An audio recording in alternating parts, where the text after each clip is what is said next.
Mes amis youtubeurs, on va continuer là où on en était tout à l'heure. Ça veut dire que je vais allumer la télé, enfin le reportage, et je vais vous discuter, je vais discuter là maintenant avec les personnes qui verront la vidéo, de quoi ils parlent, et faire des commentaires sur ce qu'ils parlent à la télé. Et en même temps, parce que tout à l'heure ils ont parlé du CBD. Moi, le seul CBD que je prends, c'est le bureau de tabac qui est à côté de chez moi. C'est du 8% de CBD avec 20% de THC. Ben, c'est normal, c'est le taux légal. En France, on ne doit pas dépasser 0,2% de THC. De 0,2% de THC, c'est le maximum, on ne peut pas faire plus. La réglementation en France dit que la loi ne considère pas ça comme un stupéfiant tant que le taux de THC ne dépasse pas 0,2%. C'est pour ça qu'ils vendent du CBD dans tous les bureaux de tabac maintenant. Et ben c'est là où j'achète le mien. Voilà. Bon, donc j'ai regardé ce genre de reportage tout à l'heure, c'était pas mal. Mais là, justement, en parlant de CBD, je vais me préparer un CBD maintenant. C'est du CBD, c'est légal, bon, donc j'ai le droit. Je vais me préparer un CBD maintenant en herbe, l'herbe de CBD. Voilà. Je vais m'en préparer un. Et en même temps, je vais mettre le reportage et je vais commenter le reportage et voilà quoi. Et après, mes vidéos, si vous voulez me dire si vous aimez mes vidéos ou pas, j'ai mis mon téléphone sur YouTube, sur les autres de mes vidéos. Vous regardez toutes mes vidéos, de la première à la dernière, et après vous me dites ce que vous en pensez, soit en m'appelant sur mon portable ou en m'envoyant des messages, des SMS. Vous pouvez aussi m'envoyer des SMS. De toute façon, si j'ai du crédit mardi, si il me reste un petit peu d'argent et qu'il me reste au moins 5 €, il faudra que je rachète une carte Orange pour pouvoir répondre à tous ceux qui m'ont écrit par SMS, parce que j'ai eu une dizaine de personnes qui m'ont envoyé des SMS, qui ont vu mon numéro sur YouTube. Ils m'ont envoyé des SMS. Et pour répondre à ces personnes, il faut forcément que j'achète du crédit. Bon, donc je vais essayer d'en acheter mardi, mais je vous garantis rien, mais je vais essayer parce qu'il y a une dizaine de personnes qui ont vu mon numéro sur YouTube, qui ont essayé de me joindre, et j'ai pas pu leur répondre tout simplement parce que je n'ai pas de crédit. Mais je vais essayer d'en acheter pour 5 € mardi, comme ça je pourrai répondre à toutes les personnes qui ont essayé de me joindre, au moins par SMS quoi.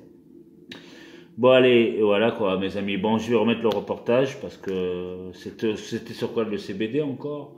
Opération Backland en CB.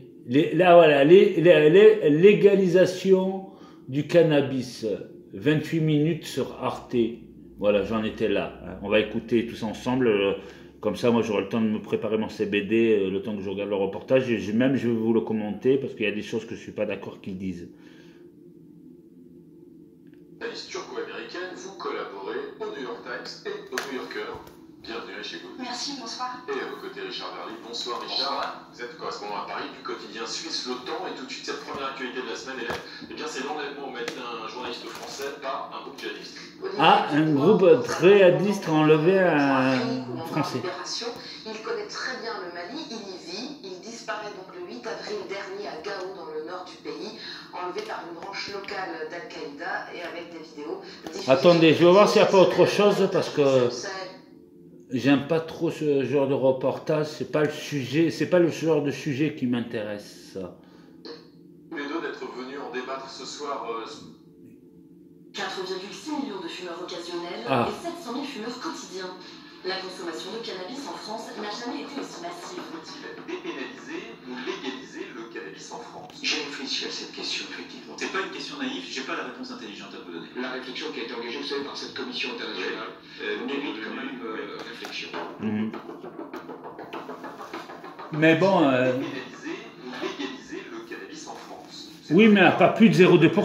Nicolas Sarkozy, par exemple, tout le monde a oublié en 2007, il avait proposé la contraventionnalisation. Oh, ça sert à rien, ça. Alors, qu'est-ce que je propose? En vérité, je pense que faire de la consommation un délit n'a pas beaucoup de sens. C'est la raison pour laquelle je propose la contraventionnalisation. Oh, ça sert à rien. C'est 200 € d'amende. Parce qu'avec la contravention, on ne peut plus faire la garde à vue. Ben ouais, c'est vrai. On peut trouver le revendeur, le dealer. Est-ce que notre législation est adaptée Non, mais ça sert à rien. Autant, là, ils le vendent dans les bureaux de tabac, ça va ralentir le trafic. Je l'affirme. Mais avant la campagne présidentielle, qu'est-ce qu'il disait? La dépénalisation, éventuellement dans un cadre thérapeutique. Décidé le Portugal, qui est dans la dépénalisation, mais qui n'est pas tout à fait dans la légalisation. Ça mérite. Nous, ils sont dans la dépénalisation. Portugal, ce qui se passe dans notre pays. Il faut qu'on réunisse le petit expert, et notamment sur la question du soin. Mais ça, c'était en juin 2011. Hein. Dépénalisation. Donc le président, il a tout changé. Il faut dire qu'il y a une petite différence entre Macron en campagne. Mais Macron, il a 40 ans, il a mon âge. Donc il va réagir comme quelqu'un de mon âge. La situation dans laquelle on vit aujourd'hui, elle est très hypocrite. Beaucoup en fument, beaucoup en vivent, Oui. et que c'est l'un des problèmes. Et donc, le fait que ce soit interdit, ça crée des problèmes de délinquance et ça crée des problèmes économiques. Donc, il faut légaliser. Non, en même temps, j'entends les préoccupations de santé publique. Ça, c'était en 2016. Le fait que ce soit pénalisé, ça vient thromboser le flux. Et donc, ça vient à la place d'autres affaires beaucoup plus importantes. Et deux, la réponse pénale n'est pas la plus efficace. Je propose qu'il y ait une action immédiate des policiers et la possibilité de donner une amende. Oh, ça sert à rien, les amendes. Courant de nombreux pays européens, la France reste rigide en matière de consommation de cannabis. Je suis opposé à... Ils ont qu'à fumer du CBD, c'est mieux. Le cannabis doit rester un interdit. Supprimer l'interdit social sur la drogue est une catastrophe. Dans le Figaro de ce matin, Emmanuel Macron très opposé à une légalisation du cannabis. Le cannabis, comptez-vous le légaliser? Non, la pénalisation est nécessaire. Dire que le hashish est innocent est plus qu'un mensonge. Dire aux familles de France que le cannabis c'est pas grave, je suis pas du tout d'accord. Sur le plan cognitif, les effets sont désastreux. Le cannabis peut provoquer des troubles considérables pour les jeunes. Ceux qui prennent de la drogue doivent comprendre que non seulement ils mettent leur santé en danger, mais qu'ils alimentent aussi le plus grand des trafics. Les trafiquants, Et 0,8% de CBD pour à peine 0,2% de THC. 8% de CBD, c'est le meilleur. Des sources d'insécurité. la personne de 40 ans qui fume un joint une fois de temps en temps ne doit pas tolérer qu'il puisse y avoir à côté des écoles des balles qui s'échangent mais entre des bandes rivales. Ce qui est clair, c'est qu'on a perdu la bataille du trafic dans de nombreux sites. Et ouais, c'est comme ça, malheureusement. Ah 2022. D'extrême urgence pour la sauvegarde des libertés fondamentales, pour tenter de rebloquer cet arrêté qui interdit toute une filière, la filière du CBD en France, que Yannick Jadot a déjà soutenu par le passé, et qui concerne maintenant 1800 points de vente. Et donc il y a une confusion avec le cannabis, un stupéfiant, alors que le CBD n'est pas un stupéfiant, mais plutôt un produit... Ah non, le CBD, c'est pas un stupéfiant. Hein. Sinon, ils ne le vendraient pas légalement. Hein. Un abus administratif, et les avocats, les associations professionnelles, les consommateurs aussi se mobilisent pour libéraliser le CBD. C'est la légalisation du CBD que nous demandons. Moi, c'est... Je suis venu soutenir toute la filière du CBD, et surtout je suis venu soutenir la rationalité, le bon sens. Il y a maintenant une obsession de la part de ce gouvernement dès que le mot cannabis apparaît, et c'est totalement ridicule. Selon l'Organisation mondiale de la santé, le CBD n'est pas psychotrope, ça n'est pas une drogue, c'est un produit de bien-être autour duquel s'est organisée une grande filière qui est du chanvre, qui peut être du chanvre bio, qui peut installer des paysannes et des paysans. Il y a de la transformation, il y a des points de vente, ça fait du bien-être à des millions de Françaises et de Français. C'est le cas dans le monde entier. Et là, on a un président de la République, un ministre de l'Intérieur, qui dès qu'il voit cannabis, ils envoient la police. C'est totalement ridicule. Oui, c'est ridicule. On interdit la recherche, l'émergence d'un cannabis thérapeutique qui est essentiel dans la lutte contre la douleur, dans bien des maladies extrêmement graves, y compris au moment des soins palliatifs. On interdit le CBD, qui est un produit de bien-être. Tout ça parce que on met la tête dans le sable sur... Ouais, se mettre la tête dans le cul. Tout ça est aberrant. Nous, écologistes, on sortira de cette aberration et on développera des filières de responsabilité, fortes autour de ces produits. Dans le centre-ville de Guéret, la boutique de CBD ne désemplit pas. Des clients souvent âgés venus chercher de quoi soulager leur rhumatisme. Le produit que je vends le plus, ça va être la fleur de de CBD, donc le produit brut. Fleurs de CBD, gélules, tisanes ou pommades, parmi tous ces produits, difficile de trouver du Made in France. La plupart de mes produits, même les marques françaises, auront des productions et des labos de transformation qui seront à l'étranger, donc notamment en Italie, la République tchèque, l'Espagne. Et malheureusement, on n'a pas de produit où la production viendrait de France et la transformation serait française aussi. La production française, on la trouve pourtant à seulement 60 km de là, sur le plateau de Millevaches, dans la ferme de Joigny-Chatou. On se croirait dans American Dead. Donc là, c'est 3 saisonniers qu'on a embauché spécifiquement pour traiter la récolte. Ces fleurs de cannabis ne vous feront pas planer. Non. Leur concentration en THC, la fameuse molécule aux propriétés psychotropes, est quasi nulle. La récolte de Joigny-Chatou est cultivée pour une autre substance, le cannabidiol ou CBD, aux propriétés relaxantes et antidouleurs. L'agriculteur développe ses propres variétés. C'est notre sélection génétique. Il a vendu 500 kilos de résine, lui. Pour améliorer les génétiques. Donc ça, c'est des boutures qui vont devenir des pieds mères. Et fin décembre, un arrêté du gouvernement a interdit la commercialisation de la fleur de cannabis, Non. pourtant légale aux yeux du droit européen. Seul restait autorisée la vente de certains produits transformés, condamnant les cannabiculteurs français comme Joigny-Chatou. Le 30 décembre, mon stock était à peu près de 500 000 euros. Le 31 décembre, une fois que l'arrêté était passé, mon stock était de 20 000 euros.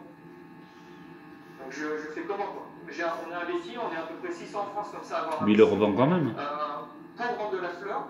Et avec de la vente de la fleur, on était en train de se financer des outils pour faire de putain, j'ai mal au dos. produits transformés. Mettre sur le canapé. L'arrêté a depuis été suspendu par le Conseil d'État, provisoirement. Pour Joigny, qui transforme lui-même sa production, l'incertitude reste entière. Installé depuis 20 ans sur le plateau de Millevaches, l'agriculteur a pourtant misé gros sur la culture du chanvre. Demain, si on nous interdit l'usage de la fleur, si on nous interdit la transformation, si on nous interdit les circuits courts, il ne reste plus rien. Ça fait 80% de ventes de moins. C'est énorme. Cette année, on a embauché 6 personnes exclusivement sur la partie chanvre bien-être. À l'image de Joigny-Chatou, il serait une vingtaine d'agriculteurs en Creuse à avoir fait le pari du CBD. Mais il n'y a pas mieux que le CBD. Éric Corilla milite depuis 2017 pour l'implantation d'une filière cannabis en Creuse. Il rappelle que l'État a fait des promesses dans le cadre d'un plan particulier pour la Creuse. Comment on redonne une vitalité économique au territoire et comment on fait arriver. Eh bien, si l'État ne tient pas leurs promesses, ils leur déclareront la guerre.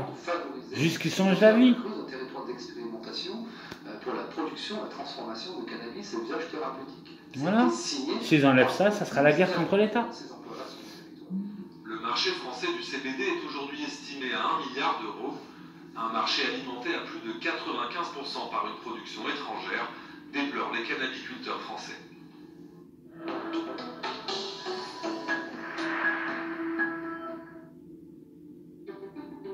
Allez regarder, on ne se doute pas que dans ces sucreries, on retrouve dans la liste d'ingrédients du cannabis. Oh, c'est pas... Alors on fait de tout, on passe vraiment Des gâteaux, les bonbons. Au chewing-gum, aux biscuits crus, on arrive à faire à peu près tout ce qui est possible. Simon Salomon, Ah ouais, j'ai pas encore bouffé, moi.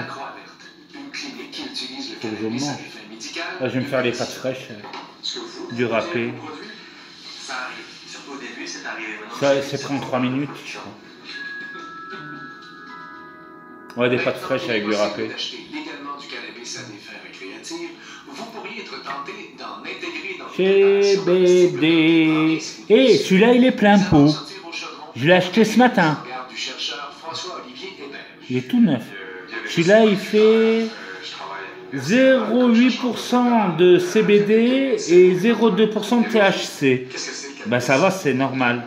Mais il n'y a que 8% de CBD. Mais au moins, c'est bien, on ressent mieux la THC, les 0,2%. Ouais, mais la THC, c'est 0,2%, pas plus. Et 8% de CBD, 0,2% de THC. Fumer ou manger du cannabis, c'est loin d'être la même chose. Qu'est-ce qui arrive quand on fume du cannabis? Il faut attendre 20 minutes. Activés sous la chaleur vont rentrer dans notre système respiratoire, puis va être transféré immédiatement dans le sang, puis va aller très rapidement, par exemple, au cerveau. L'effet va se faire sentir en 30 et 120 secondes. Oculé, c'est très rapide. Donc il vaut mieux le manger alors. Finalement, c'est comme si on se trouvait à amplifier son effet par rapport à le fumer. Ça peut prendre entre 30 et 120 minutes, par exemple, pour faire effet. C'est une grosse différence assez importante. Quand on mange du cannabis, c'est possible d'être gelé beaucoup plus longtemps que si on fume. Donc c'est pour ça qu'il faut faire attention aux doses. Eh bien, il faut faire les deux. À la croix verte, le dosage est Comme ça, il suffit de faire du CBD à manger et du CBD à fumer. C'est le microdosage, c'est d'arriver à travailler le produit pour que le dosage soit toujours le même du début à la fin, et surtout d'arriver à l'incorporer dans la recette, tout en le diluant dans un corps gras ou sucré. Si notre chef pâtissier connaît bien les quantités de cannabis à utiliser dans ses pâtisseries, ça risque d'être différent dans le confort de votre cuisine. C'est sûr que si on met juste un gros moton de cannabis dans une casserole avec 1 ou 2 livres de beurre puis qu'on fait chauffer ça en brassant, on n'a aucune idée vraiment du pourcentage de transfert de molécules. Alors là, tu ressors de table, t'es défoncé quoi au niveau des desserts. Qu'il y ait trop de THC dans votre préparation. Bon, c'est pas grave. Au moins, on aura bien mangé.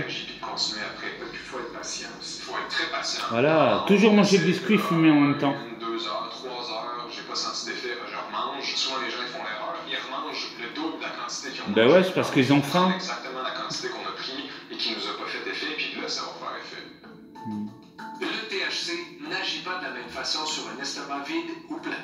Souvent, quand on consomme du cannabis par ingestion, par exemple, après le repas qui a été assez copieux, l'effet se fait sentir super lentement puis arrive très très tard. Versus manger ça à jeun, là, qui est une des meilleures façons de se péter un bad trip de cannabis. À jeun, instantanément, là, ça se peut que ça... Puis ça part vite. Ouais, ça monte vite, mais ça descend vite. La teneur en THC, l'état physique de la personne, son habitude à consommer ou non cette drogue, la prise d'alcool... Ce n'est pas de la drogue. Si l'effet est trop fort, qu'est-ce qu'on fait? Ben, tu fais un back trip. C'est normal de s'inquiéter, mais il ne faut pas paniquer non plus, parce qu'il n'y a rien de grave qui peut arriver. Dans ces cas-là, il faut attendre. Il n'y a pas le choix. Rester proche, s'assurer que tout va bien, rigoler un peu, donc il faut quand même essayer de stimuler j'ai faim là. Là. J'ai pas mangé à midi. Hein. Je me sens pas bien. Je vais faire un bon repas. Je sais pas que je vais manger, soit des pâtes fraîches ou peut-être de la pizza, je sais pas. Je vais voir ce que j'ai. De toute façon, il faudra que je refasse les courses. On est quel jour là? Ben là, pour le week-end. Hein. Au moment du week-end. Parce que là, on est jeudi. Ouais, vendredi ou samedi, il faut que j'y aille.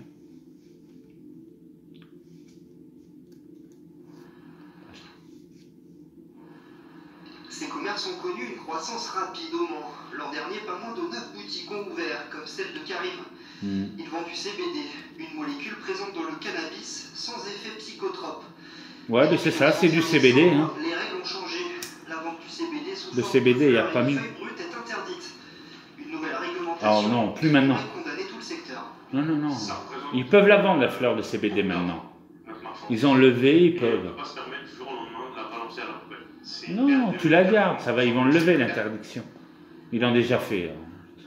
Ce qui entraînera à moyen et un peu plus long terme la fermeture de boutiques en fait, et la fin des commerces de CBD.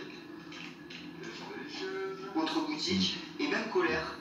Là aussi, l'interdiction aura de lourdes conséquences. Bah effectivement, si l'eau n'a plus de fleurs, il y aura 40% de clientèle en moins. 40% de clientèle en moins. Ça fait 80% de chiffre d'affaires. Hein. C'est gigantesque pour quasiment toutes les boutiques. Je pense notamment à des boutiques qui, elles, vont avoir des parts de marché plus grosses. Il y a même du chocolat en tablette. Moi, je vends beaucoup d'huile, je vends beaucoup de sucettes, je vends beaucoup de gâteaux. Ah ouais, des gâteaux CBD, ça doit être bon, ça. J'aimerais bien en acheter. Des boutiques qui, elles, vendent beaucoup moins de produits que moi à côté de ces fleurs et de ces feuilles, mais ils sont foutus. Comme ça, j'ai pas besoin de le faire moi-même. J'ai déjà fait le gâteau. C'est plus cher, mais au moins, j'ai pas besoin de le faire.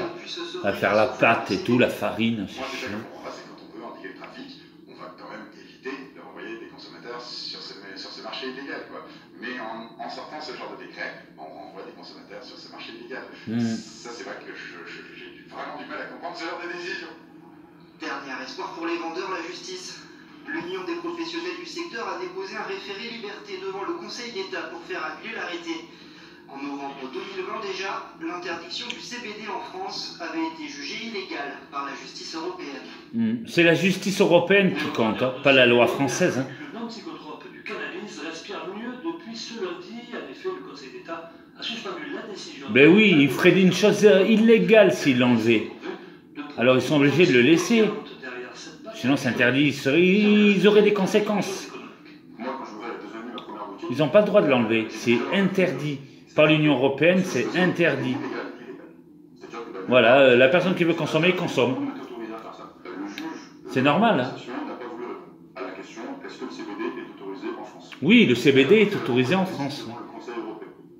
L'Europe a statué et a interdit à la France d'interdire le CBD. La France, qu'est-ce qu'elle a fait? Elle a fait une proposition de loi en mai 2021 concernant une interdiction potentielle de la fleur. C'est une connerie ça. Ils n'ont pas le droit de le faire, c'est illégal. En fait, nous produisons tous nos produits dérivés. Une loi qui visait à remonter le taux de THC à 0,3% pour être dans les flux de l'OMS et les flux de... Mais tant qu'ils ne dépassent pas le taux 0,2%, ils ont le droit de la vendre. Hein. C'est le taux légal. C'est pas une drogue. Hein. C'est pas considéré comme un stupéfiant. Hein. Revoir sa loi. Parce que ça n'allait pas passer dans ces... Bon allez, je vous laisse, vous amis youtubeurs. Allez, à tout à l'heure. Je vous aime.